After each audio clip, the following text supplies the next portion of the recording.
భారతదేశంలో కొన్ని ప్రాంతాల్లో దీపావళిని 5 రోజుల పండగగా జరుపుకుంటారు. ఆశ్వీజ బహుళ త్రయోదశిలో ప్రారంభమైన దీపావళి వేడుకను కార్తీక శుద్ధ విదియ భగిని అస్తభోజనంతో ముగుస్తాయి. ఆశ్వీజ బహుళ త్రయోదశినే ధనత్రయోదశిగా జరుపుకుంటారు. అమృతం కోసం దేవతలు క్షీరసాగరాన్ని మదించినప్పుడు ధనత్రయోదశి రోజే లక్ష్మీదేవి ఉద్భవించినట్లు పురాణాలు పేర్కొన్నాయి. అలాగే ఆరోగ్యానికి ఔషధాలకి అధిపతి అయిన ధన్వంతరి జయంతి కూడా ఈరోజే. ఆరోగ్యమే మహాభాగ్యం. అలాంటి మహాభాగ్యానికి అవసరమైన ఔషధకర్త ధన్వంతరి. దీపావళి ముందు రోజున నరక చతుర్దశి. ఈ రోజున కృష్ణుడు మరియు సత్యభామ నరకాసుని చంపుతారు. ఈ రోజునే చోటీ దీపావళిగా చేసుకుంటారు. దీపావళి అమావాస్య. ఈ రోజు ప్రదోష సమయంలో లక్ష్మీదేవిని పూజిస్తారు. ఇంటిని దీపాలతో అలంకరిస్తారు. అలాగే టపాకాయలు పేలుస్తారు.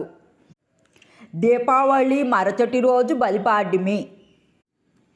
చతుర్దశి నాడు విష్ణుమూర్తి హోమనుడి రూపంలో పాతాళాన్ని అణిచివేసిన బలి చక్రవర్తిని మళ్ళీ భూమి మీదకి తిరిగి వచ్చిన రోజును ఇదేనని చెప్తారు. అలాగే కృష్ణుడు గోవర్ధనగిరిని ఎత్తి రేపెల్లవాసులను కాపాడిన రోజు ఇదే. కార్తీక విదియను బాయిదూజ్గా జరుపుకుంటారు.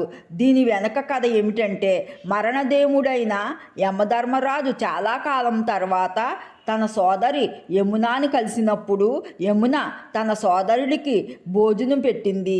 దానితో యముడు సంతోషించి ఈరోజు భోజనానికి పిలిచే సోదరీమణులను మంచి ఆరోగ్యము మరియు దీర్ఘాయుషు ప్రసాదిస్తానని వరం ఇచ్చాడు.